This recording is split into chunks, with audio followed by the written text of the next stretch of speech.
Mise à mal, Les hommes et les larmes. un podcast viril. J'ai rien à répondre. Un podcast viril. Tu m'as pris le cours, je sais pas être viril. Dès que tu me dis je suis viril, je suis un AVC. Ouais, très bien.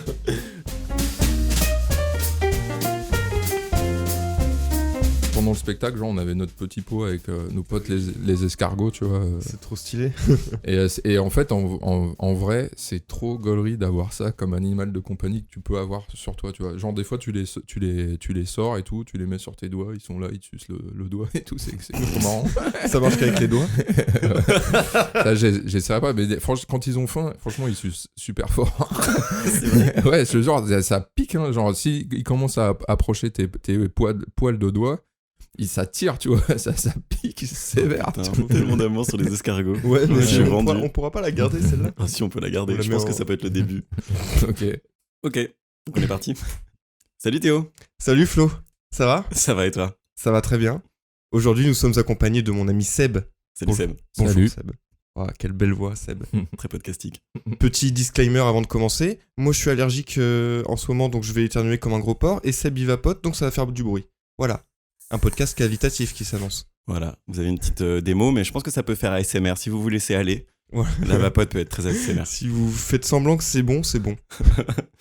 Euh, Que c'est-il le sujet d'aujourd'hui de ce podcast, Florian? peut-être avant, tu veux... Je sais pas dans quel ordre on fait. On n'est pas encore assez structuré, Théo. Ah, Il faut qu'on recommence tout. Ah oui, alors d'ailleurs à ce propos, très belle transition, parce que tout le monde nous a dit qu'on n'était pas assez structuré. Merci beaucoup, même si nous, ça nous fait chier de travailler le podcast. Mais maintenant, vous allez trouver en description un magnifique sommaire avec, Inch'Allah, les minutages pour savoir à quelle partie du podcast se rendre. Voilà, donc j'espère que vous êtes contents, parce que nous, ça nous a pris au moins 3 minutes à faire, donc si vous pouviez récompenser un peu ça, ça serait cool. On est rincé, voilà. Donc si l'enregistrement se passe mal, c'est de votre faute. Les mecs qui ont zéro énergie et qui détestent leur public. Je vois qu'il y a 300 personnes à peine qui nous écoutent. Peut-être avant d'introduire le sujet, on va introduire Seb, en tout bien tout honneur. Oui. Et Seb, est-ce que tu peux te présenter un peu en quelques mots? J'étais pas prêt. On a un truc qui est pas mal, c'est de se dire, les gens, s'ils te voyaient pour la première fois, de quoi est-ce qu'ils se douteraient absolument pas que tu fais? Cette phrase n'était pas française, mais tu as compris le sens. Waouh. Bah, je sais pas, moi j'ai pas l'impression d'être plein de surprises. Moi, je vais Mec, répondre. trop triste. Je vais répondre à ta place. Seb, je vais vous le décrire même. Seb, c'est un grand gaillard plutôt costaud, des tatouages, une petite beubare stylée, tout ce qui va bien. Et il fait un peu peur, il a un côté ours, tu vois, mal léché, mais ça lui va très bien. Et en fait, on dirait pas, mais c'est un amour. Et moi, je sais que la première fois que je t'ai rencontré, j'ai mis grave du temps à venir te parler, parce qu'on bosse ensemble, en fait, pour la petite histoire. Et voilà, et je pense que c'est ça ton anecdote. Ok. C'est que t'as l'air d'être un thug, mais au fond, c'est un petit bisounours qui dort. C'est bien résumé. Voilà. Ok. Et du coup, vous voulez que je redise genre salut, je m'appelle Sébastien, je suis un ours. Voilà, donc on va refaire comme si c'était toi qui faisais tout. Et fais vraiment les bruits d'ours, du coup. Bonjour. Quel est donc le sujet d'aujourd'hui? Le sujet d'aujourd'hui sont les hommes et les larmes. Voilà. Et qu'est-ce qu'on va essayer de mettre à mal aujourd'hui Le fait qu'un homme, c'est quelqu'un qui ne pleure pas. Boys don't cry. Voilà. Oh, mais c'est ça qu'il faut mettre en intro, mec. Ouais, après on se fait couper parce qu'on n'a pas les droits.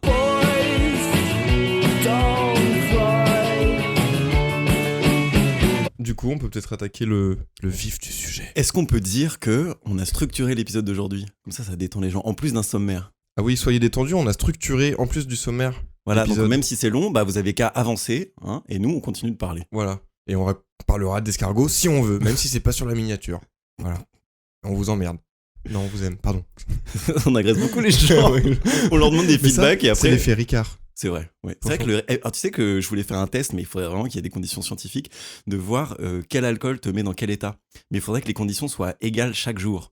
Genre, Ah t'aies ouais. mangé la même chose, que tu boives le même nombre de verres à la même heure en ayant dormi la même... Enfin, Ou alors, faut tout faire le même soir. ah ouais, Et c'est puis, possible. c'est pas du tout scientifique comme méthode, mais tu mets une bonne race. Mais je suis sûr que, comme dans How I Met Your Mother, tu sais, ça change les états selon que tu bois du rhum ou de la tequila et tout. Je pense que ça change ton état. Moi, le Ricard, en général, ça me réussit bien.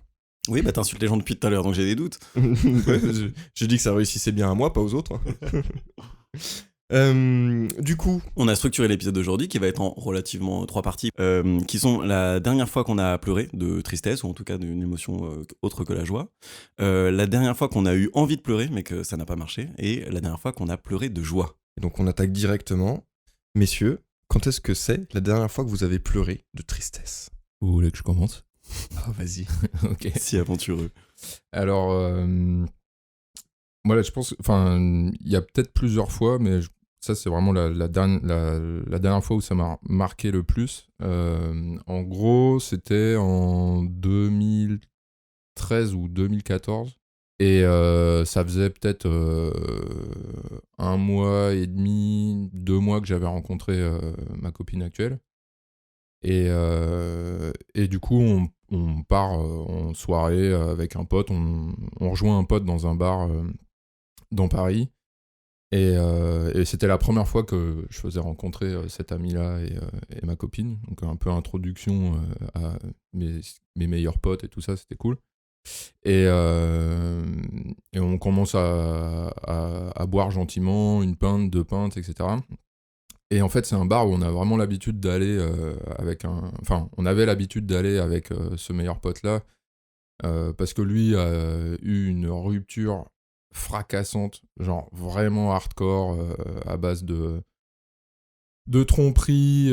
Il arrive dans l'appart, la meuf est au pieu avec le mec, etc. Enfin, un truc super dur.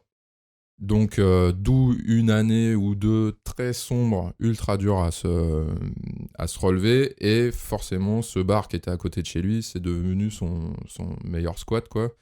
Et il a passé pas mal de temps dans ce bar-là à lever le coude. Et moi aussi. Et pour l'accompagner. Et donc voilà, on était dans ce bar-là, on avait l'habitude et tout. Et ce bar-là fait énormément de mixtures, de rhum arrangé, de trucs comme ça, sous forme de shooter. Et du coup, mon pote, qui était très content de rencontrer ma copine, il est allé commander un plateau de shots. Donc il y en a entre 10 et 15 shots, tu vois. Donc voilà, on boit nos shots tranquille et tout. On commençait à être pas mal. Mon pote, moi je me lève, je vais commander un second plateau. Donc là, on en est à entre 25 et 30 shots, tu vois. Pour 3. Pour 3.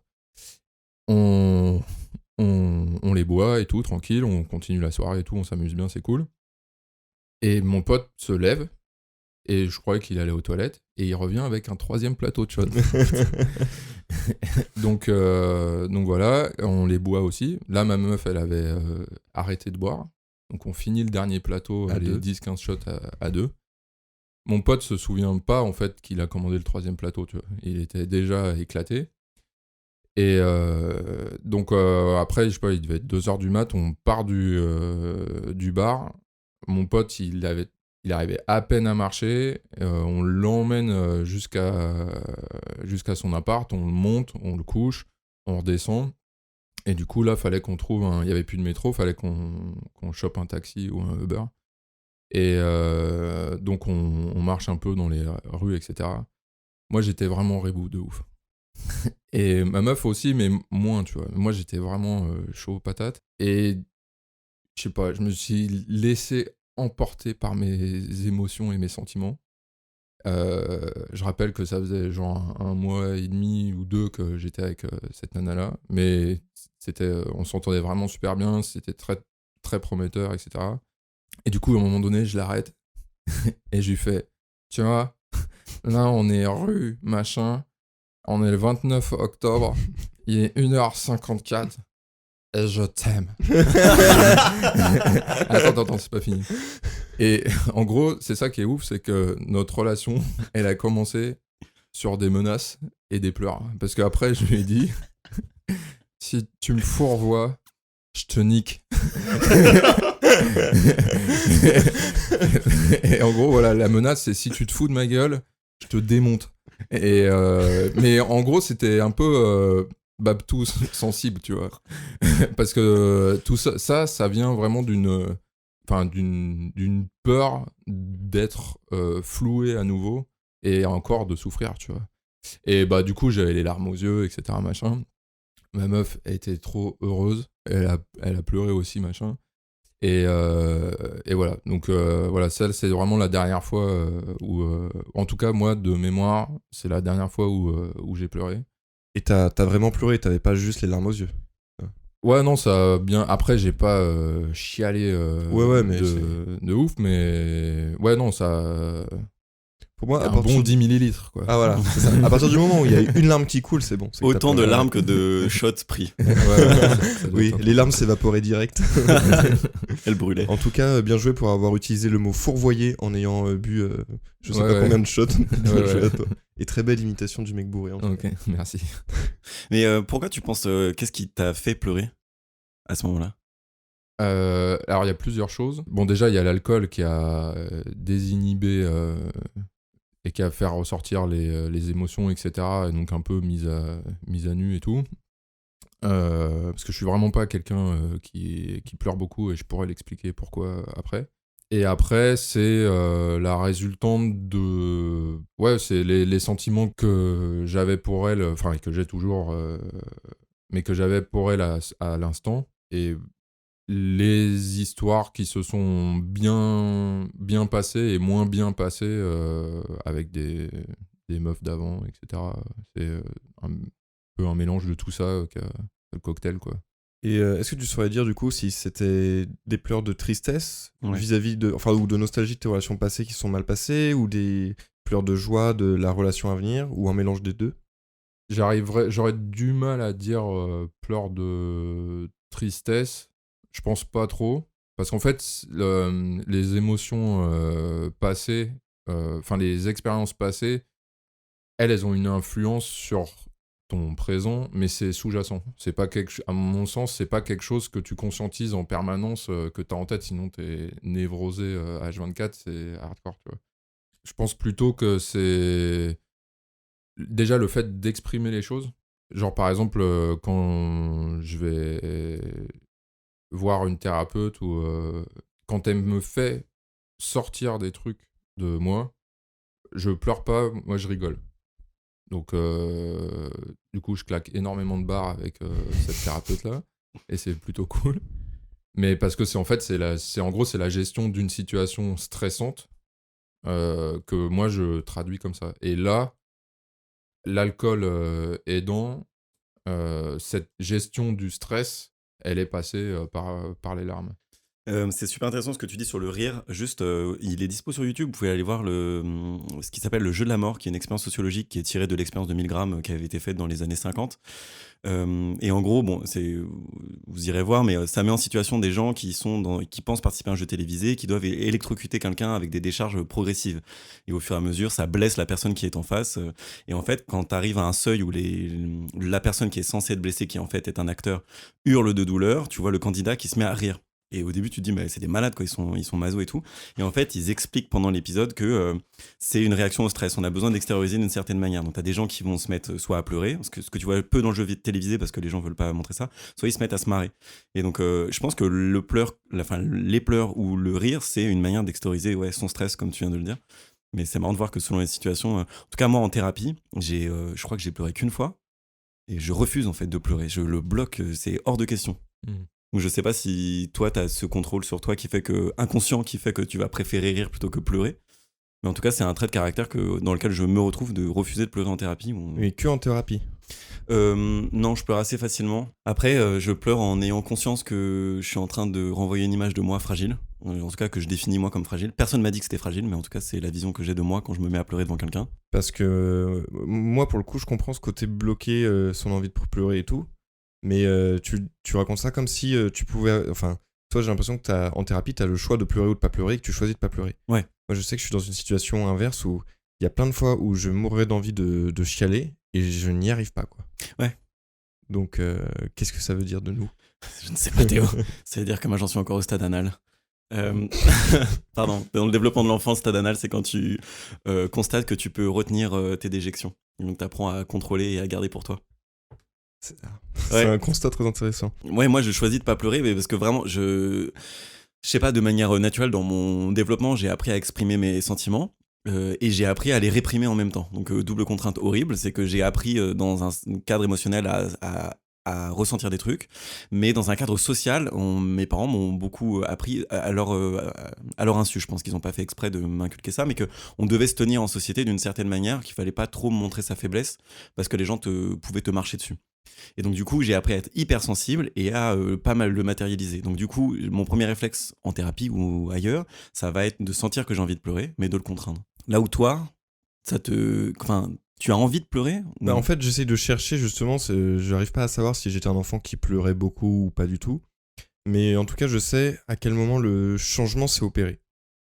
C'est-à-dire que, bah, alors moi, pour le coup, la dernière fois que j'ai pleuré, je m'en souviens vaguement, c'était le 24 décembre 2012. Donc, voilà. Réveillon de Noël, il y avait toute ma famille qui était réunie. Donc, a priori, un moment joyeux parce que nous, on fête Noël ensemble chaque année. C'est trop cool. C'est les retrouvailles avec tous les cousins, toute la famille. C'est vraiment chouette. Là, dans le contexte, je venais d'être diplômé, j'étais en prépa. Ça se passait mal, c'était une prépa qui m'intéressait pas spécialement. J'étais j'étais complètement dépressif d'ailleurs, je pense. Je me sentais seul, voilà. Passer du lycée au post-bac qui avait pas beaucoup de sens, ça m'avait fait pas mal de mal. Et en fait, j'ai eu un gros déclic, c'est que donc j'étais là, il devait être 11h, il y avait les parents et mes oncles et mes tantes qui fumaient sur la terrasse et tout. Et moi, je errais dans ma propre maison. Vraiment, je cherchais un truc. J'arrivais pas à être avec mes cousins, à chanter et à m'amuser. J'arrivais pas à discuter. J'y arrivais pas. Et en fait, je me revois exactement cet instant où je vais sur la terrasse, où je me dis, mais putain, enfin, dans ma tête, je me dis, si j'arrive pas à être heureux maintenant, c'est vraiment qu'il y a un problème, tu vois. Et du coup, je suis allé voir mes parents. Voilà, je me sens émotif d'en parler, c'est ouf. Je suis allé voir mes parents et j'avais vraiment, je pense que j'étais livide. Et ils m'ont dit, mais Théo, qu'est-ce qui va pas? Et je leur ai dit, mais même maintenant, j'arrive pas à être heureux. Et je me suis mis à chialer. Et c'est la dernière fois de ma vie, donc ça fait 7 ans. Et c'est la dernière fois que j'ai chialé, mais j'ai bien chialé. Ils m'ont tous fait un câlin, mon père, ma mère, mon oncle et ma tante. Et après, tu vois, enfin, ça fallait que ça sorte, quoi. Et je me suis vraiment laissé aller. Et derrière ça, bon, du coup, j'ai été... je crois qu'à l'époque, je savais déjà que j'étais dépressif. Enfin, j'étais déjà sous antidépresseur. C'était une dépression, voilà, enfin, je pense assez légère par rapport au spectre des dépressions. Et à partir de là, je me suis alors, je sais pas si je me suis renfermé sur moi-même, mais j'ai plus pleuré depuis jusqu'à aujourd'hui. Alors que j'ai vécu des trucs assez tristes, j'ai vécu des moments où j'aurais pu pleurer. Et en fait, c'est le dernier instant où j'ai pleuré, comme si c'était aussi un peu la transition entre le Théo du lycée, le Théo un peu enfant, et le Théo plus adulte, qui vas-y maintenant, mes émotions, je les garde pour moi. De toute façon, personne va m'aider à me sentir mieux à part moi-même. Et faut que j'assume, quoi. Et depuis, j'en reparlerai un peu après, mais j'ai jamais réussi à repleurer, alors même qu'il y avait des moments où j'avais vraiment envie de pleurer, quoi. Et le moment où t'as pleuré avec ta famille, tu t'es senti comment? Soit pendant, soit après, enfin... Sur le moment, je me suis senti comme une merde, parce Ouais. que forcément, enfin, même, tu vois, je me mettais à la place de mes parents, t'as ton ado de 18 ans qui se met à chialer le jour de Noël, c'est que, enfin, déjà, ça fout un petit coup au moral pour tout le monde, enfin, tous ceux qui m'ont vu. Je crois pas que mes sœurs et mes cousins, cousines m'aient vu ce soir-là, je suis pas sûr, mais mes parents et mon oncle et ma tante, si. Donc déjà, ça fout un sale coup au moral pour tout le monde. Encore plus j'imagine quand t'es parent, tu vois ton gamin pleurer dans un contexte pareil, tu te sens pas bien. Tu es en mode, mais putain, mais où est-ce que j'ai merdé? Alors que pas du tout, tu vois. C'était juste moi, enfin, c'est la dépression, quoi. Il y a rien à chercher, quoi. Et je me sentais un peu comme une merde. Et ensuite, le fait d'avoir pleuré, un peu soulagé d'avoir avoué, en fait, que justement, d'avoir avoué cette faiblesse, d'avoir avoué que derrière la façade, en fait, il y avait une souffrance. Et ça m'a fait du bien. Et voilà. Ouais, parce que je pense que c'est sain en fait de laisser aller. C'est comme les coups de colère. Enfin, moi, je me mets en colère. Je sais qu'au travail, par exemple, il y a des gens que ça peut surprendre. Quand il y a une mauvaise nouvelle, je me mets en colère tout de suite. Et ça passe au bout de 30 secondes, 1 minute. Mais j'ai expliqué maintenant, parce que je le sais, à mon âge, que je peux me mettre en colère très vite, mais qu'en fait, si je la contiens, c'est là où ça va devenir la merde. C'est là où c'est larvé. Je vais cultiver un ressentiment contre la personne, ou contre l'événement, ou contre moi-même. Et en fait, je leur ai expliqué, je vais être en colère, ça va peut-être être un peu bizarre, mais laissez-le passer. Et je vous jure qu'1 minute après, c'est la résilience, quoi. Je pense que la résilience, elle peut venir qu'à partir du moment où tu t'exprimes. Donc le fait de pas pleurer, je me dis, mais comment tu fais pour gérer ta tristesse? Alors, déjà, donc, moi, 3 mois après cet événement, j'ai rencontré une meuf avec qui je suis resté méga longtemps. Donc en fait, j'avais beaucoup moins de moments de tristesse, même si j'en ai eu en fait avec elle. Mais la tristesse, elle était gérée autrement.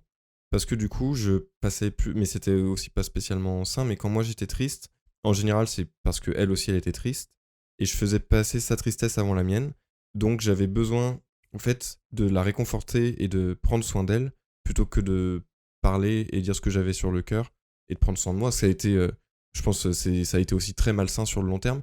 Mais sur le moment, de toute façon, qu'on soit tous les deux à pleurer sans apporter de solution, ça m'aurait pas aidé. Et du coup, j'ai utilisé cette espèce d'esprit de vouloir qu'elle aille mieux comme déflecteur de ma propre tristesse pour fuir un peu mes sentiments. Ouais. Et du coup, ça passait. Et ok, je voulais juste dire 2 trucs. Le premier, c'est que tu as parlé de dépression, que tu pleurais beaucoup. Ça arrive quand tu es en dépression de pleurer beaucoup. Ça arrive aussi l'inverse. Moi, j'ai fait une énorme dépression. Et je me rappelle être entré en dépression. Enfin, en fait, comment dire, je pleurais beaucoup quand j'étais déjà en dépression, mais pas médicamentée. Et j'ai plus pleuré pendant. C'est une dépression qui a duré 2 ans. En tout cas, j'ai été sous traitement pendant 2 ans, ce qui est beaucoup trop long. J'avais été très mal pris en charge. Bon, bref. Et en fait, la dernière fois que j'ai pleuré, c'est pas l'anecdote que je vais raconter, mais la dernière fois que j'ai pleuré, je me rappelle que c'était comment dire, le tipping point, le dernier moment avant de basculer dans la dépression complète, c'est le moment où j'ai pleuré. Parce que j'avais encore des émotions et j'étais encore vivant.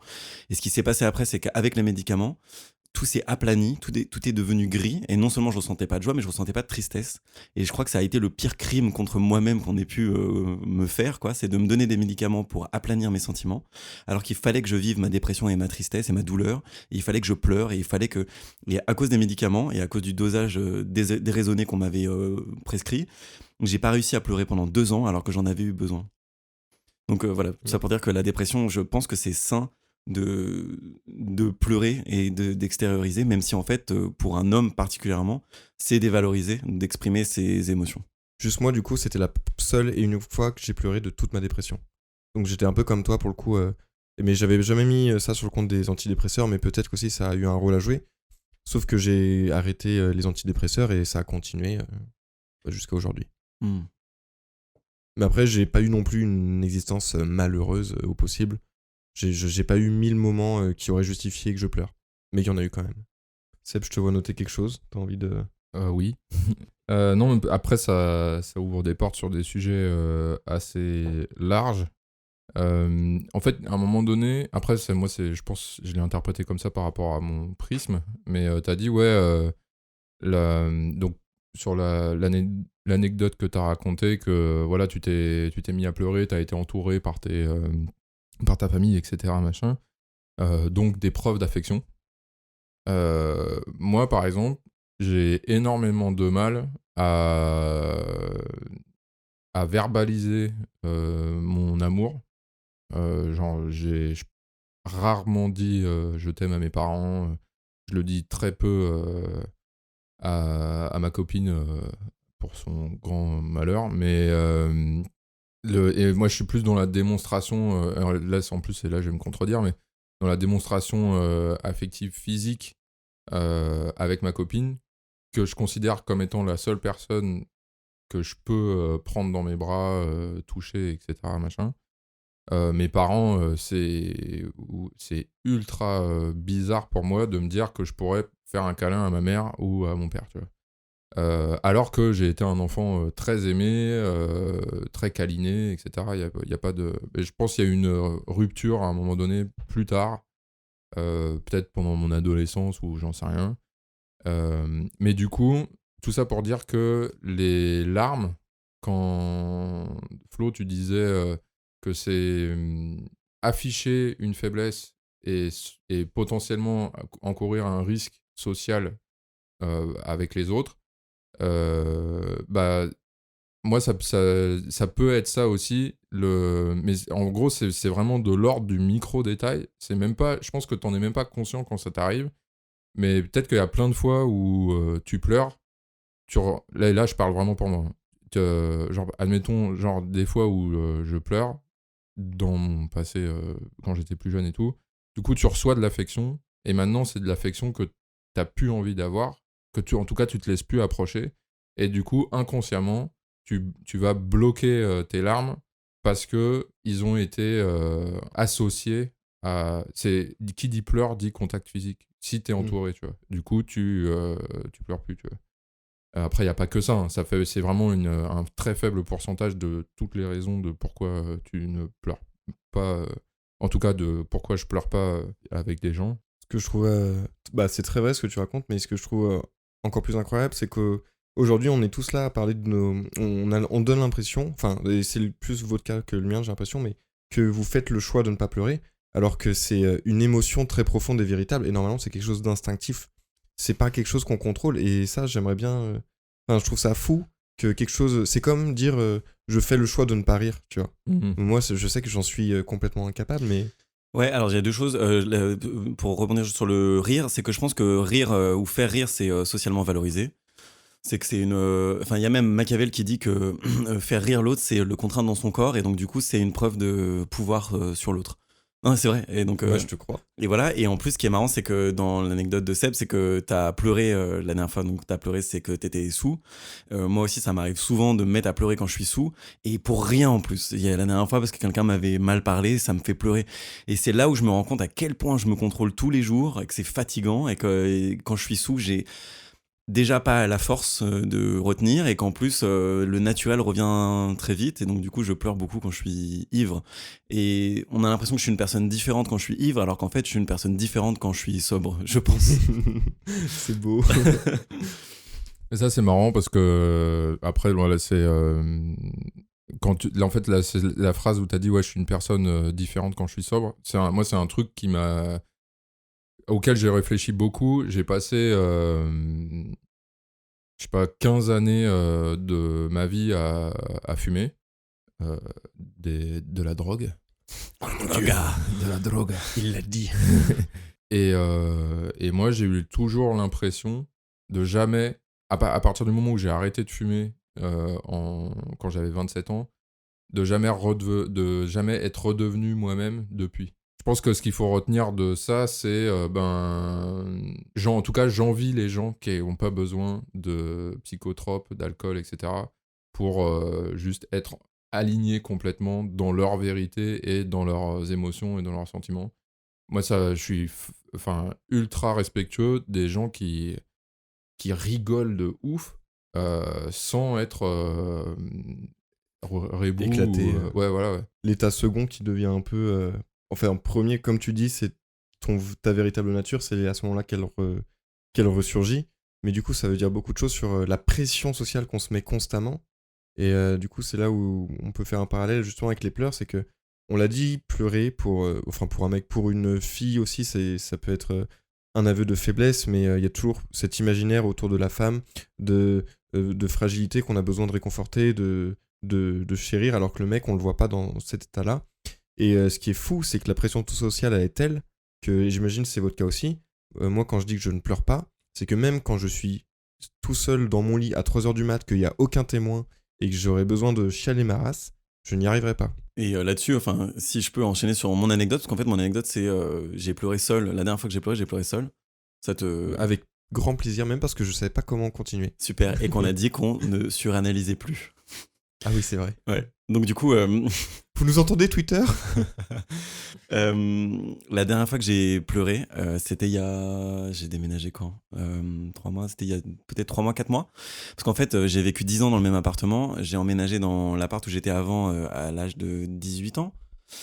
Dans des circonstances très très particulières. Mon père était plus là, on s'était fait plus ou moins expulser de mon autre appartement avec ma mère avec qui je vivais seul du coup. Et moi j'étais parti parce qu'on du coup on était dans un HLM pourri en bordure de RER dans lequel je vivais super mal, et j'ai trouvé un appart, une chance de fou qui était pas selon la loi Carrez mais selon la loi Borloo, bref, donc un prix vraiment beaucoup moins cher, et à l'époque j'avais pas d'argent et j'ai réussi à avoir cet appart qui était vraiment une pépite quoi, pas cher, en centre-ville, certes un peu loin de Paris mais toujours en banlieue avec le RER, enfin bref, un lieu où je me suis construit à partir de mes 18 ans jusqu'à mes 28. Et il faut savoir que j'ai changé 3 fois de vie peut-être en 10 ans. Et il y a eu beaucoup de choses qui se sont passées dans cet appart. Et quand j'ai décidé de déménager, Donc il y a 5 mois, j'ai constitué un dossier qui a été accepté et j'ai déménagé à Paris, ce qui n'arrive jamais. Et en fait, j'ai pas eu le temps de me préparer que j'allais déménager, donc ça s'est fait très vite. Et le moment où je faisais mes cartons un peu à la hâte, j'essayais de voir ce que je jetais, ce que je jetais pas, et je vidais mon bureau, et j'ai retrouvé des lettres que j'avais gardées, je m'en rappelais même plus, de mon père, du coup de l'époque où j'ai emménagé dans l'appart que je quittais, donc il y a 10 ans quand j'avais 18 ans. Et des lettres de mon père qui me disaient ah, je suis heureux, t'as trouvé ton appartement, j'espère que tu t'y construiras et tout ça.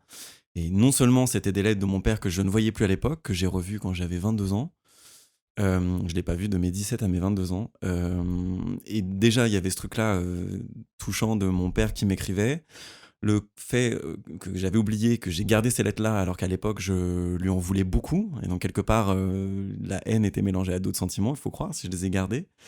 Et le fait d'entendre résonner les paroles de mon père d'il y a 10 ans à quelqu'un, enfin à moi d'il y a 10 ans, aujourd'hui, où je suis extrêmement épanoui dans ma vie sur tous les plans, et de me remémorer comment c'était il y a 10 ans, à quel point c'était le bordel, à quel point j'étais perdu dans ma vie, et de me dire que je quittais cet appartement-là, que je retrouvais cette lettre-là qui appartenait à cette vie qui était attachée à cet appartement-là, ça m'a fait pleurer, parce que je me suis dit, il faut que je fasse le deuil de qui j'ai été. Et même si j'ai été heureux, malheureux, enfin ça a été très compliqué pendant ces 10 ans, le fait de partir de cet appart et de dire au revoir à une partie de moi, de accepter aussi que j'allais changer, et ce que tu disais en fait Seb sur le fait qu'on fume et qu'on se reconnaît plus quand on fume plus, c'était un peu pareil, j'ai été malheureux dans cet appart, je voulais plus y vivre, mais le fait de le quitter, c'est quitter une partie de moi, quelque part que je retrouverai pas, et c'est tant mieux pour beaucoup de choses, mais c'est aussi une grande partie de deuil à gérer, quoi. Et j'ai vraiment fondu en larmes, et j'étais seul dans mon appart, au milieu de mes cartons, au milieu de mes lettres, et il y avait un côté, je sais pas, ça m'a fait du bien. Une fois que j'ai pleuré,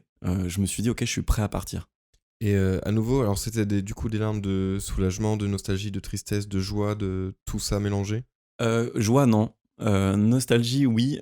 Tristesse aussi. Il y a aussi le truc, oui, je l'ai pas dit, merci.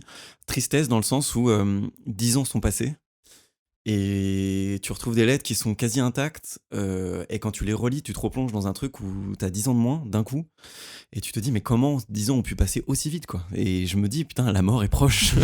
C'est ma grande angoisse dans la vie. Mais je me suis dit putain, si à ce moment-là, les 10 ans je les ai pas vus passer, il y a tellement de choses qui se sont passées, et comment je saurais à 80 ans quand je retrouverai des lettres de ma trentaine, ce que je suis en train de vivre aujourd'hui, ça m'a angoissé de fou. Je t'écrirai des lettres si tu veux. Non, je pleurerai après. Mais ouais, il y a eu de la tristesse, il y a eu de la nostalgie, et il y a eu aussi du soulagement, tu fais bien de le noter. C'est que ouais, il y a un moment où en fait je pense que j'avais quelque chose qui était crispé en moi, qui ne pouvait que céder si je pleurais. Et le fait juste que quand tu pleures, tu lâches quelque chose de physique, enfin il y a des larmes, c'est trop bizarre quand tu y penses, ça n'a aucune fonction biologique, ou peut-être je m'y connais pas assez, mais c'est très bizarre, t'as de l'eau qui sort de ton corps, ouais, il y a une fonction. Non, moi j'ai pas de fonction, mais du coup ça m'a fait penser à un truc. Genre, quand tu disais quitter l'appartement, c'est lâcher quelque chose, genre lâcher une partie de moi. Est-ce qu'on pourrait, leur limite, penser qu'au moment où tu pleures, c'est tu lâches aussi une partie de toi, genre dans tes larmes se contient tes pensées ou des choses, tu vois, et que Ouais. du coup ça part. Et bon, après là c'est plus philosophique ou poétique, même On a le plus droit. trop dans le... Mais je trouve ça intéressant de faire le parallèle, tu vois, genre de la crainte de pleurer, c'est la peur de se délester de quelque chose, tu vois. Ouais, et c'est exactement là où je voulais en venir, c'est que je pense que tu lâches une partie de toi. Et à ce moment-là, j'avais besoin de lâcher une partie de moi dans mon intimité où personne me voyait, et de la lâcher même physiquement sur le sol de mon appart. Et quand tu y penses, j'ai laissé une partie de moi là-bas, vraiment physiquement, donc je pense que t'as raison. Et je pense que quand t'es avec quelqu'un, tu lâches aussi une partie de toi, là où en fait... nos échanges sont plus abstraits en tant qu'humain. On échange des émotions, on échange des trucs où on a appris qui sont cadrés socialement. Enfin, ouais, il y a des cadres qui nous pèsent dessus. Mais le fait de se lâcher un peu physiquement, ouais, il y a quelque chose d'assez effrayant pour moi quand je suis accompagné. C'est une très belle théorie en tout cas, parce que du coup, moi j'estime que si j'ai pas pleuré depuis très longtemps, c'est parce qu'au contraire, j'avais besoin non pas de laisser derrière moi, mais d'accumuler et de me reconstruire en fait, et de me trouver. Et c'est intéressant, et en même temps, on se construit aussi par la circulation. Tu peux pas te construire d'un seul bloc en contenant. C'est comme tu sais, les gens qui sont des amasseurs compulsifs, c'est pas pour ça que ça te fait un bel appartement à la fin. Alors, je suis désolé, tu regarderas, t'as les pieds dans des ordures, c'est très joli, ça va bien avec mon canapé. Oui, parce qu'on tourne chez Théo maintenant, faut le savoir. Ah oui. Non, mais du coup, je peux peut-être... Enfin, à moins que t'avais une anecdote à Non, rajouter. c'est tout pour moi. Du coup, je vais parler un peu de mon histoire et de la dernière fois que j'ai failli pleurer. Ouais. Parce que comme je le disais, moi, pendant longtemps, j'étais dans une période, dans une longue relation avec une fille et on a fini par se séparer et enfin, c'était un peu difficile même très difficile. Enfin, je vais pas faire de litote aujourd'hui. Bravo. Et ça a été très compliqué pour moi. C'est elle qui m'a quitté parce que elle m'aimait plus, elle voulait être célibataire, hein, enfin 1000 autres raisons entre autres. Et du coup, comme toutes les ruptures, c'est jamais fun quand tu t'as pas ton mot à dire et que toi t'aurais bien aimé continuer la conversation, la relation. Et du coup, pendant très longtemps, j'ai eu un besoin mais incroyable de pleurer en fait, parce que ça te travaille jour et nuit, t'y penses quand tu taffes, t'y penses quand tu dors, enfin tu dors pas du coup, mais t'y penses, et en fait j'étais à un tel état de fatigue émotionnelle que j'avais l'impression que la seule chose qui me ferait aller mieux, ça serait de vraiment, pour le coup, de lâcher du lest et de pleurer, et je n'y arrivais pas. Et pour ça, j'ai essayé. Je me suis replongé dans toutes les lettres qu'elle m'avait écrites à l'époque où elle était encore amoureuse. J'ai essayé de chercher au fond de moi les souvenirs les plus beaux, les plus tristes, les plus nostalgiques, tout ce que j'avais pour essayer de pleurer. Et je n'y arrivais pas et il n'y a rien qui sortait. Même quand je l'ai revu un mois plus tard, j'avais peut-être les larmes au bord des yeux, mais impossible de se concrétiser vraiment. Et en fait, la seule fois où j'étais à deux doigts, et vraiment là, je pense que si moi j'avais pas mis mon doigt sous mon œil pour éviter que la première larme ne tombe, j'aurais pleuré à nouveau, je pense. Et ce qui est drôle, c'est que c'était dans un contexte que j'avais pas du tout prévu. Et c'est ça aussi qui est intéressant, c'est que le seul moment où j'ai lâché prise et je pensais pas du tout pouvoir me faire surprendre par les larmes, parce que j'étais pas avec... enfin, ça aurait pu être quand je revoyais mon ex ou quand je relisais ses lettres, mais c'est ces lettres. Les lettres de ton ex, c'est les Lex. C'est les Lex Luthor. Ouais, parce que c'était ta kryptonite. Oh là là, mais Oh putain, mais on est dans la pop culture ou quoi? Et en fait, je buvais un verre avec un de mes meilleurs potes. Et le moment où j'ai eu les larmes qui sont montées aux yeux directs, je lui parlais de la rupture et tout, mais je lui parlais pas de mon ex directement. D'un coup, en fait, j'ai réalisé que ne plus être avec mon ex, ce n'était pas seulement ne plus la voir elle, c'est aussi me couper de tout un cercle social que j'avais construit. Et en fait, j'ai regardé mon pote dans les yeux et je lui ai dit, mais en fait, ce qui me fait le plus chier là-dedans, c'est que je vais plus revoir ses parents que j'adore, ses sœurs que j'adore, sa grand-mère que j'adore. Et j'avais pas du tout prévu de parler de ça avec lui à ce moment-là.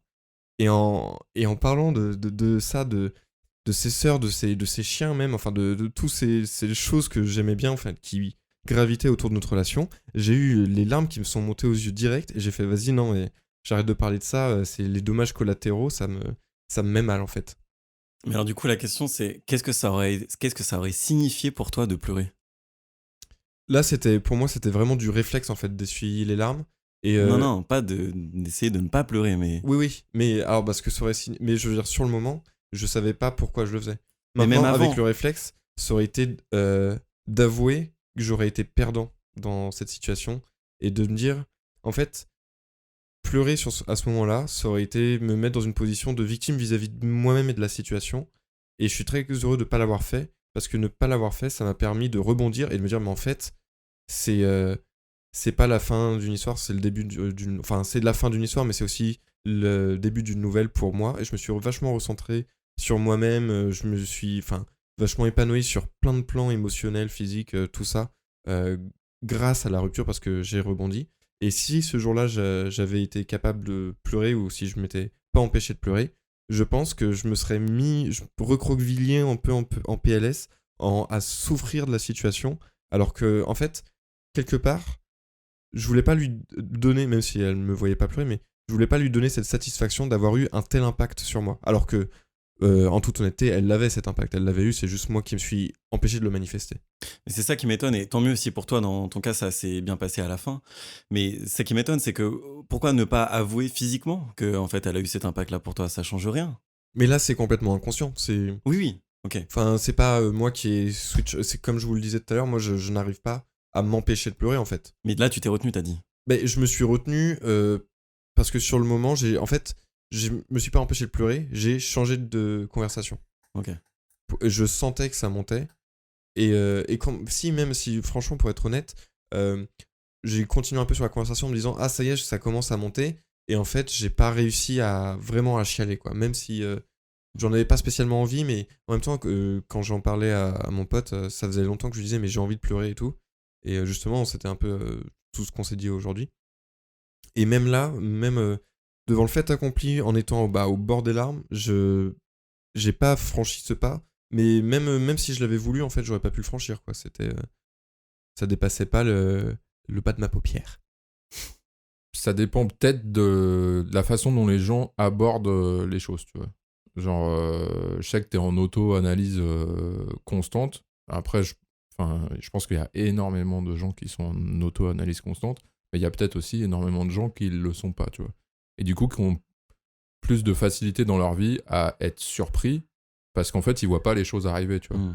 Et en fait, quand tu réfléchis comme ça tout le temps, c'est comme si tu voyais un peu, tu avais tout un spectre de possibilités devant toi que tu avais déjà anticipé, et quelle que soit la situation, enfin l'issue de la situation ou quoi, c'est comme si tu l'avais déjà un peu anticipé. Surtout, je reprends ton exemple avec ton ex et tout, c'est pas comme si quand ça s'est arrêté, c'était une surprise, tu vois. Genre, quelque part, il y avait déjà plein de signes annonçateurs, là, installés, genre, depuis plusieurs semaines, voire plusieurs mois, tu vois.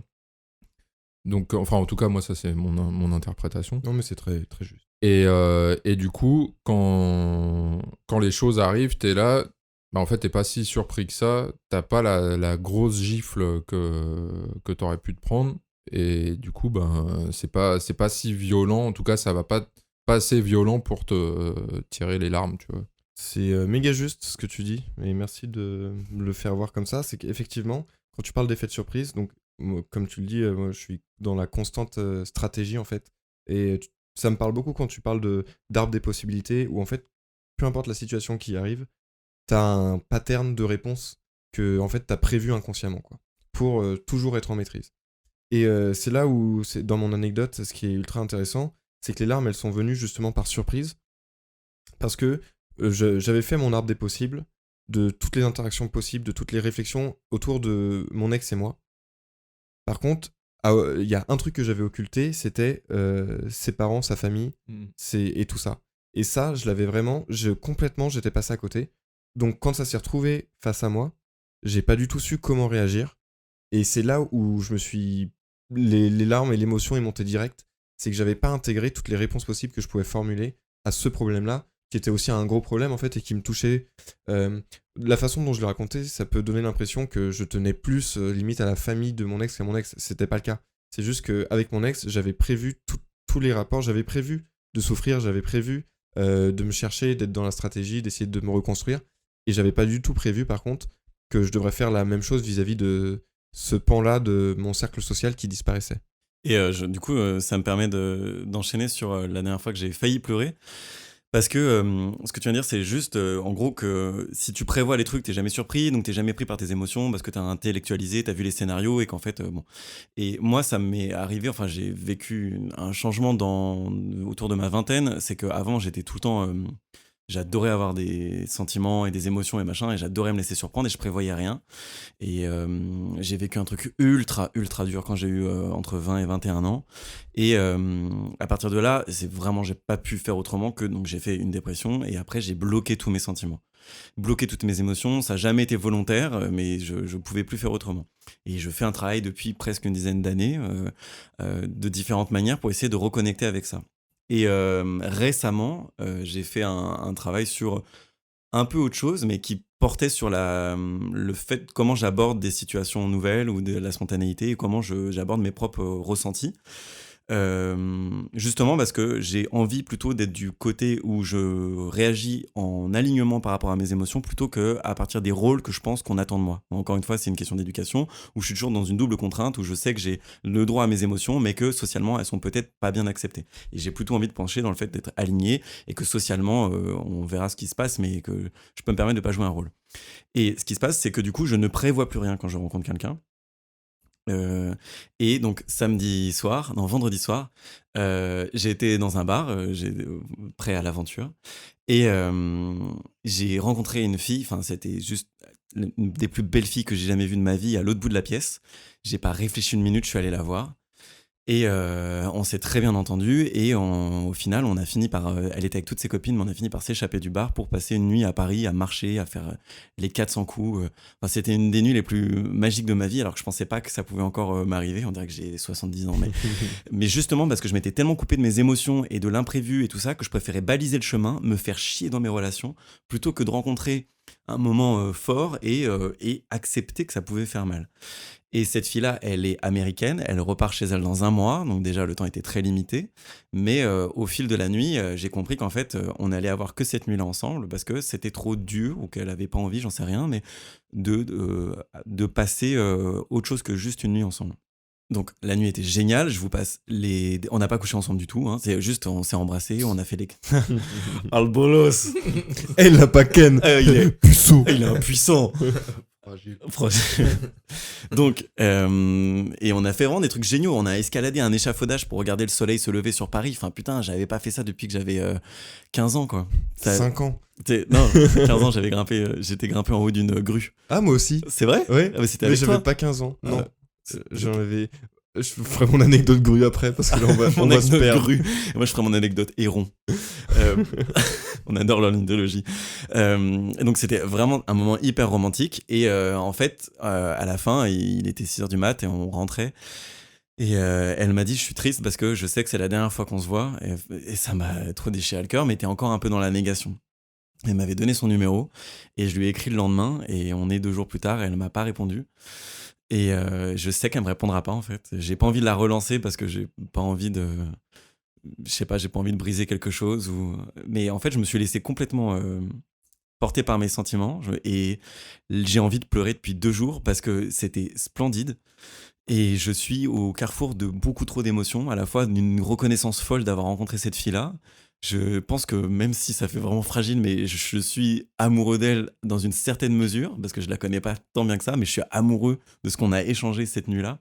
Et en même temps, je suis hyper triste.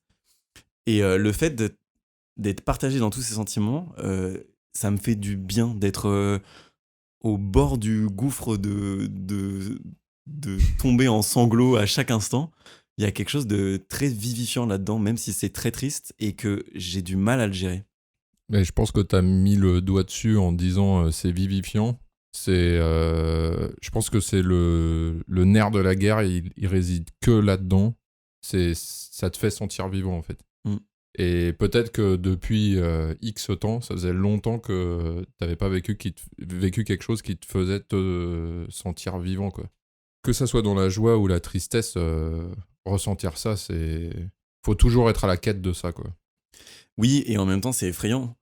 Parce que, en fait, si je le faisais pas depuis des années, c'est parce que c'était trop dur. C'est que, en fait, être vivant, c'est aussi accepter en fait, toutes les possibilités que tu peux plus couvrir. Et en fait, je pense que la Théo. souffrance. Ouais, Théo et moi, on a à peu près le même fonctionnement, même si de manière différente. Mais de fait, comme tu as dit, de couvrir en fait toute l'arborescence des possibles, ça fait que tu intègres la souffrance aussi. Et du coup, le fait que tu intègres à la possibilité, ben, tu peux mettre en place sans t'en rendre compte des stratégies pour l'éviter. Sauf que là maintenant je prévois plus rien et le fait ouais c'est vivifiant mais je souffre et que de me dire que la souffrance en fait peut ressurgir à tout instant et me prendre au cœur et en ce moment enfin j'ai envie de pleurer et j'ai l'impression que ma poitrine est vide, c'est trop bizarre, j'ai l'impression qu'il y a quelque chose qui est pas comme d'habitude, je suis plus blindé comme d'habitude et c'est dur à vivre aussi et il faut être prêt, il faut être en ressources en fait et je pense que ça faisait 10 ans que je l'étais plus. Et aujourd'hui, c'est une bonne nouvelle que d'accepter que je suis capable de souffrir. Et en même temps, c'est aussi souffrir. Donc, je sais pas trop comment le prendre. Mais c'est très juste ce que tu dis, je trouve. Et ce côté, enfin, il faut accepter la souffrance pour pour mieux l'embrasser. Pourquoi tu parles à la souffrance comme ça? Tu veux pécho la souffrance? parce qu'on dirait un truc de Belzébuth. Bonjour madame souffrance, je vais réparer la photocopieuse. Hola. À l'espagnol. Toujours. Et oui, il y a ce côté pleurer, c'est souffrir, et souffrir, c'est accepter qu'on ait des émotions et qu'on maîtrise pas tout ce qui arrive tout le temps. En fait. Pleurer c'est s'ouvrir, pleurer c'est souffrir. Notre haïku du jour. Le nouveau livre de Marc Lévy. Mais encore une fois, genre le truc sur le fait de se sentir vivant. Genre par exemple, ça m'a fait penser à un autre truc, c'est là on parle des larmes, etc., des pleurs et tout. En gros, c'est la traduction visuelle d'une émotion, quoi. C'est, voilà. Au même titre que tu vas réfréner tes glandes lacrymales, tu pourrais complètement jeter ton cœur aussi, tu vois. Le fait après de ne plus rien ressentir, etc. Et c'est marrant parce que moi, par exemple, j'ai pas peur de tout ça, tu vois. Genre, j'ai pas peur de souffrir, de machin. Admettons, après des relations pourries qui t'ont fait souffrir de ouf, etc., tu pourrais te dire, c'est fini. Genre, je m'engouffre même plus dans une interaction sociale avec une personne du sexe opposé, de peur de créer trop d'interactions, de peur de créer trop de sentiments, de trop de connexions, et la finalité serait de sortir avec cette personne et de souffrir, tu vois.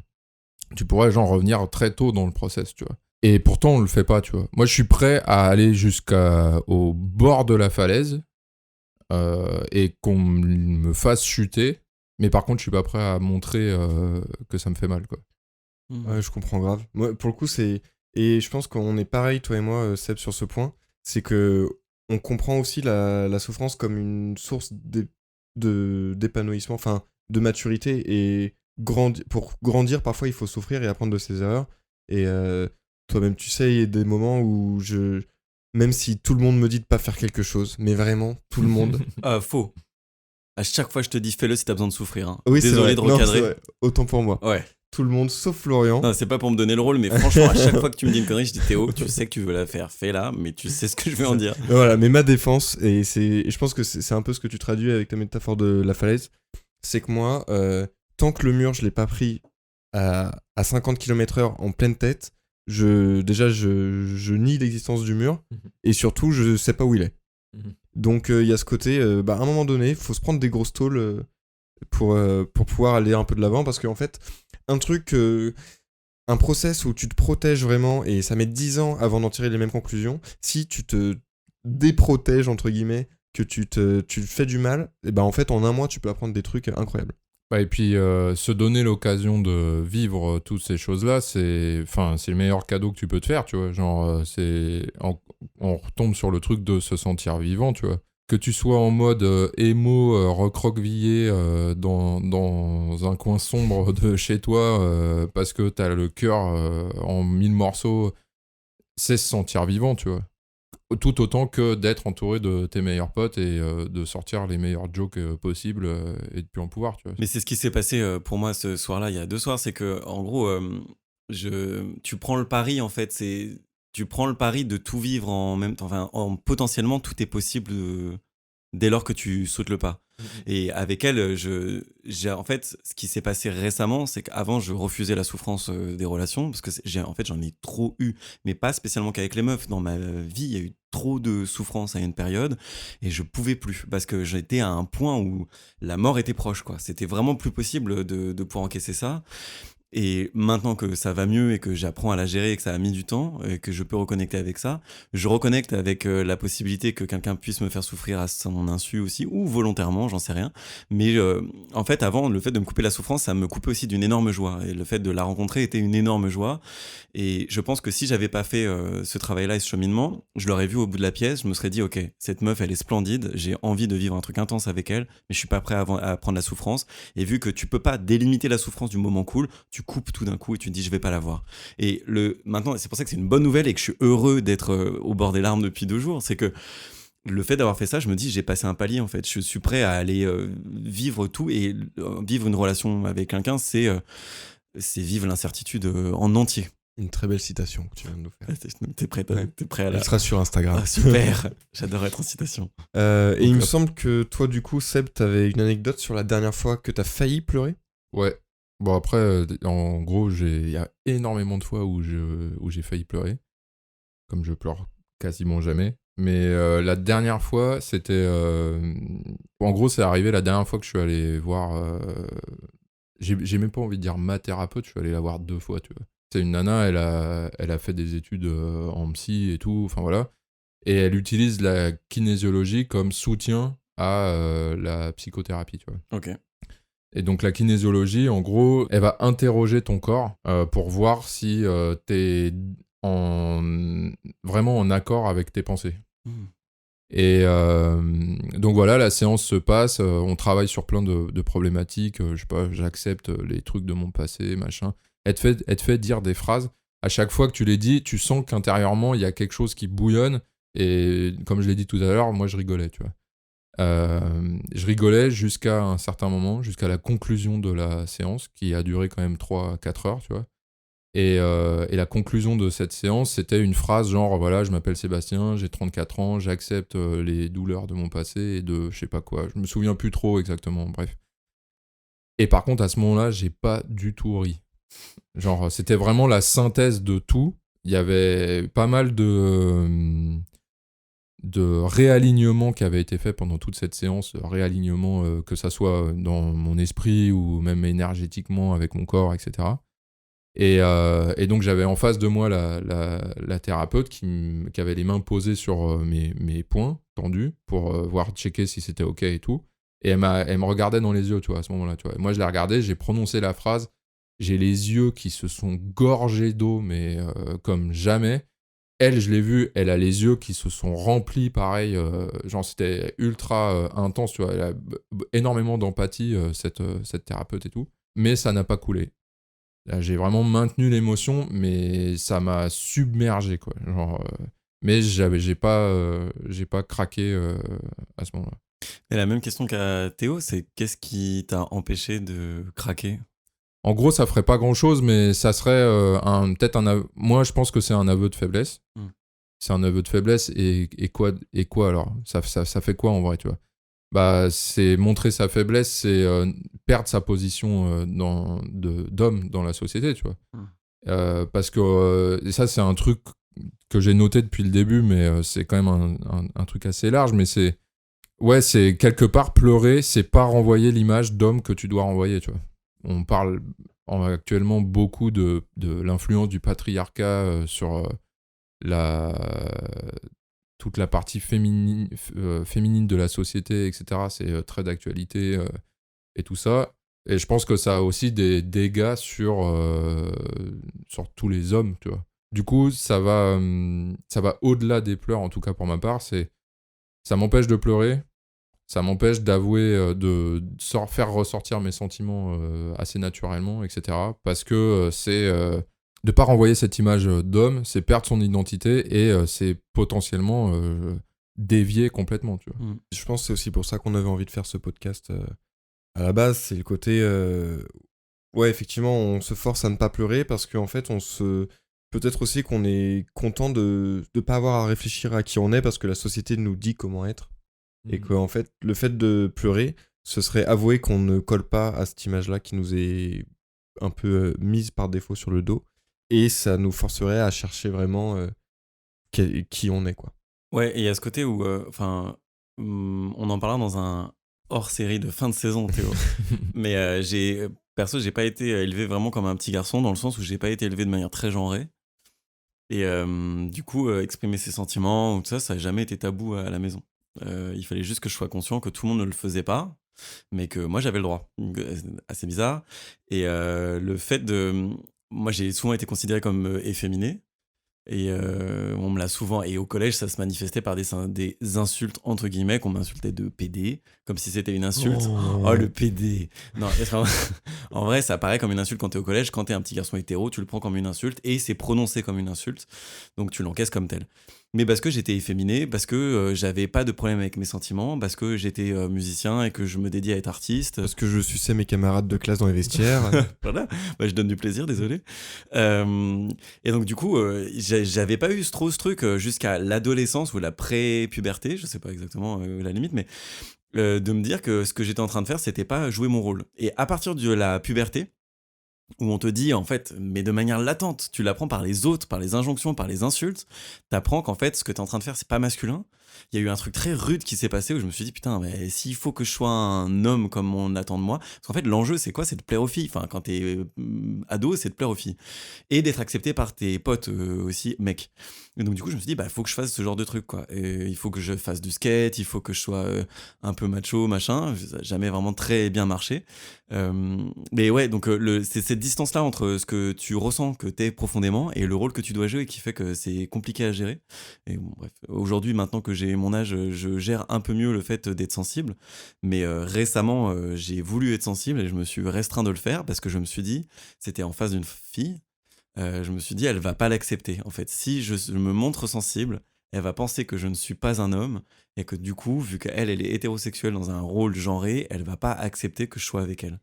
C'est trop drôle parce que récemment, moi, j'ai eu un retour d'une pote à propos du podcast qui m'a dit un truc du style je savais pas que t'étais aussi sensible et qu'elle trouvait ça touchant. Alors que tu vois, comme quoi ça peut avoir l'effet complètement inverse en fait. C'est que c'est juste nous, on se monte la tête en se disant mais si je suis sensible, je passe pour un fragile. En fait, je pense qu'il y a beaucoup de filles ici qui seraient ravies de voir que nous aussi on a des sentiments. C'est la genèse de ce podcast. Et en plus, t'as raison, c'est que en fait, si cette fille-là, j'ai peur qu'elle le prenne comme ça, c'est parce qu'à mon avis, elle-même est terrorisée par sa propre sensibilité et que c'est pas tant qu'elle me rejetterait moi, c'est qu'elle rejetterait ce que moi je fais résonner en elle en acceptant ce qui est chez moi. C'était tellement deep, Florian. Oh, je suis deep. Oh, moi. Deep.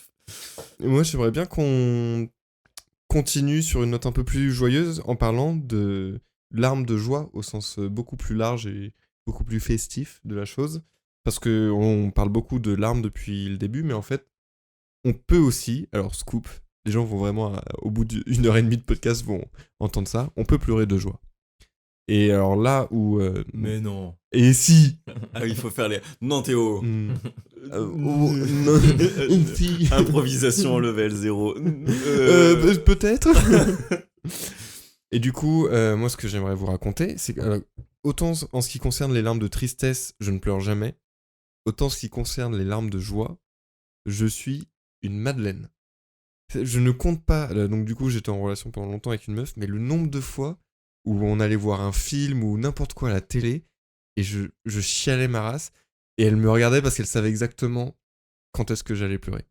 Et franchement, si je voulais vous faire une démo de moi qui pleure, j'irais sur YouTube, je taperais compile demande en mariage. Je te jure que je pleure en moins de 5 minutes. Et le pire que les compiles de demande en mariage, c'est les enfants sourds qui sont appareillés pour la première fois et qui entendent la voix de leur mère. Et ouais. Ça, moi, ça me fait des choses. De ouf. Et ça, rien d'en parler, j'ai les larmes aux yeux. Et je pense que la vidéo qui m'a fait le plus chialer de ma life, c'est un petit papy qui avait en fait... donc sa femme est morte. Et il avait pendant longtemps le dernier message qu'elle lui avait laissé sur leur téléphone fixe. Et en fait, son téléphone a cassé, donc il n'avait plus le téléphone. Donc déjà, ça, c'est triste.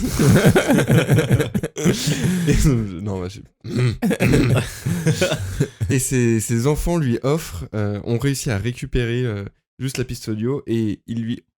Putain. il lui offre un nounours. Quand tu le presses, c'est le message audio qui joue. Moi, ça m'a fou. Ouais, tu m'étonnes. Ça m'a cassé. Hein. Voilà. On pourra nommer le podcast Les hommes et les larmes, ça tourne mal. C'est très mignon. Et est-ce que vous, du coup, ça vous arrive de pleurer de joie? Moi, ce qui est un drôle de truc qui se passe, c'est que j'ai souvent les larmes aux yeux, et je pense que si je continue mes phrases, je finis par pleurer, mais je le fais pas parce que j'ai un problème avec le fait de laisser sortir. C'est quand je fais des compliments aux gens. Je ne peux pas m'empêcher de pleurer. Oh, mais c'est trop mignon. Ouais, mais c'est trop bizarre. Genre, quand on m'en fait aussi, sauf que quand on m'en fait, c'est mêlé à de la colère parce que je crois pas les gens. Donc c'est assez complexe à gérer. C'était pas mon anecdote. Moi, la dernière fois que j'ai pleuré de joie, c'est la fois où j'ai appris que, en fait, bon, j'ai fait un premier métier à mes 18, de mes 18 à mes 23 ans.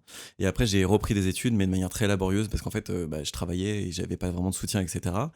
Et donc, c'était difficile. Et je devais un peu faire mes preuves dans un contexte qui était complexe. J'avais en tête un métier que je voulais faire qui était assez.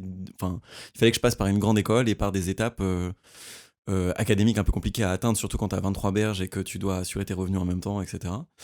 Je me rappelle qu'à 25 ans, j'ai eu une réponse positive d'un truc que je m'étais démené pour avoir et que vraiment, en fait, il laissait la priorité aux jeunes, quoi. Et que moi, qui avais 5 ans de plus que tout le monde, c'était vraiment très, très mal gagné de rentrer.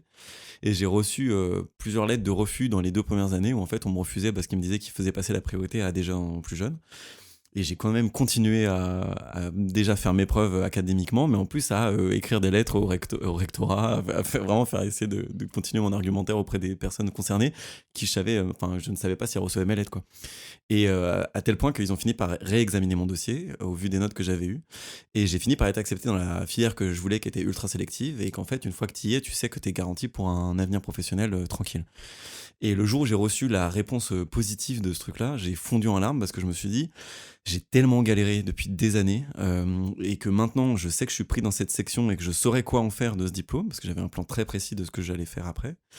Je suis sauvé, quoi. J'ai vraiment eu ce truc, je suis sauvé de des années et des années de galères que j'ai eues avec un contexte complexe, avec une dépression, avec le fait d'avoir repris de zéro et d'être dépendant financièrement enfin, c'était très dur. J'ai vécu au RSA pendant des années pendant mes reconversions. Bref, et donc le fait de se sentir sauvé et de sentir une énorme gratitude pour, je sais pas, le fait d'avoir autant souffert et de se dire, au final, c'est bon, je vais pouvoir souffler dans ma vie pour une fois depuis 10 ans, ça m'a fait fondre en larmes. Et du coup, c'est surtout du soulagement, en fait, qui t'a fait... Du soulagement, oui. De la joie. Vraiment, là, il y a eu de la joie. Mais c'est vrai qu'il y avait du soulagement dans comment dire ? Il y avait le truc aussi de soulagement de dire enfin quelque chose que je mérite. J'avais l'impression que les pires histoires que j'avais vécues jusque-là, il y avait sûrement quelque chose à en apprendre et je pense que j'en ai tiré les apprentissages qu'il fallait. Mais je me disais pourquoi moi, quoi. Enfin, c'est trop dur et j'arrivais pas à comprendre. Et il y avait ce truc-là où enfin j'ai l'impression que l'univers me fait un signe et que j'ai le droit de vivre de manière tranquille. Et il y avait le truc aussi où je me suis dit, je trouvais avoir beaucoup de choses à donner dans ma vie, mais que les contraintes matérielles ou les contraintes qui m'étaient arrivées jusque-là me permettaient pas d'être à fond, d'être généreux, même avec moi-même et aussi avec les autres. Et de me dire que ça m'est assuré. Je me dis, je vais enfin pouvoir développer la personne que j'ai envie d'être profondément, quoi, et que j'avais pas pu exploiter jusque-là, quoi. C'était assez étrange, mais il y avait un espèce de pari sur l'avenir. Ma vie va pouvoir ressembler à ce que j'ai envie d'en faire et tous les champs sont possibles à partir de là, quoi. Ah, c'est cool. Et toi, Seb, t'as déjà pleuré de joie ? Non. Très bien, donc Seb n'a pas d'émotion. Parfait. Mais ouais, non, je pense que j'associe pas trop les larmes à la joie, mais je suis légèrement ému, mais pas non plus au point que ça coule, quoi. Je pense qu'on peut s'arrêter là. Moi, je suis tellement bourré, j'ai failli boire mon micro. C'est vrai. Non, j'ai vraiment eu une hésitation où je me suis rapproché comme ça et je fais ah non, le verre il est à côté. Voilà. Mais c'est parce qu'on boit tes paroles. Mais c'est beau. Mais du coup, qu'est-ce qu'on a appris aujourd'hui ? On a appris que pleurer, ça faisait du bien, que c'était accepter sa souffrance et donc ses émotions et donc être capable de se construire. Arrête de parler en bullet points, je sens le PowerPoint derrière ta voix. Oh, c'est un super concept de parler en bullet point. Que les émotions, ça avait du bon, que les chasser, c'était pas forcément la solution. Et que j'étais capable de parler en vers, même si je vois bien que ça t'exaspère. Bra, bra, bra. Très bien, donc le podcast Rap de Fragile arrive sur vos fréquences. Bah oui, il y avait le truc sur le fait que pleurer, c'est de la matérialisation de ton ressenti et que c'est vraiment physiquement faire sortir l'émotion. J'ai trouvé ça assez sain, en fait. Je me suis dit pourquoi je me retiens autant de faire sortir quelque chose. Et là où j'ai remarqué que je le faisais plus... Quoi ? Non, rien. Ah oui, parce qu'on a fait l'épisode sur l'éjaculation. Exactement.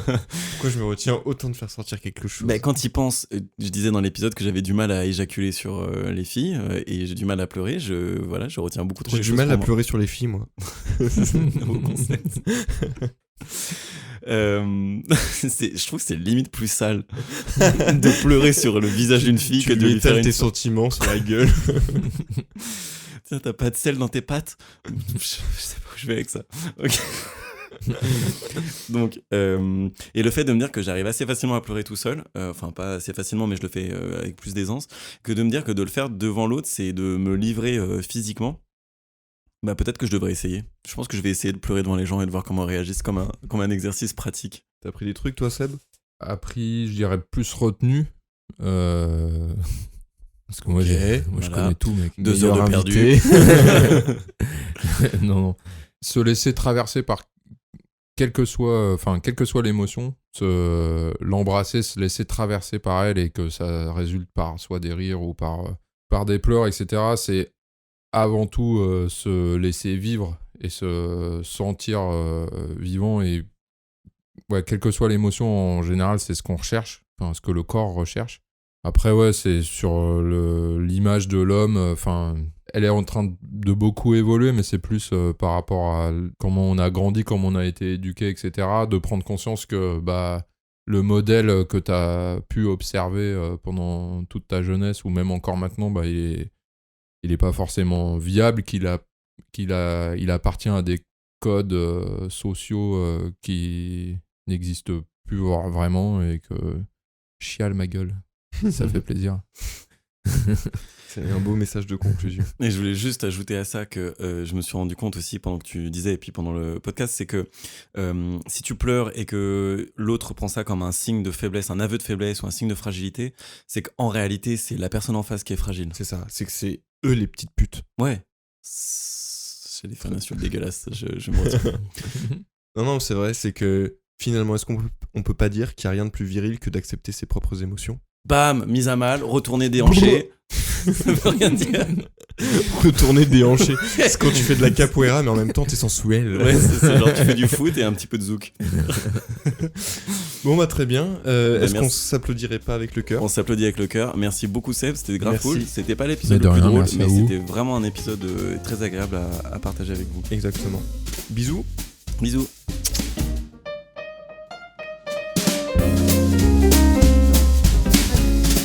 Merci d'avoir écouté cet épisode. On y était presque. Pour manifester votre soutien, on vous invite à nous suivre sur Instagram et sur Twitter. Ça compte beaucoup pour nous. De la même façon, vous pouvez vous abonner sur votre plateforme de podcast préférée, notamment sur Spotify, iTunes et Deezer. Et sur iTunes, vous pouvez nous mettre 5 étoiles, ça nous aide à remonter et c'est vraiment un méga coup de pouce. Merci beaucoup, à la prochaine. Bisous.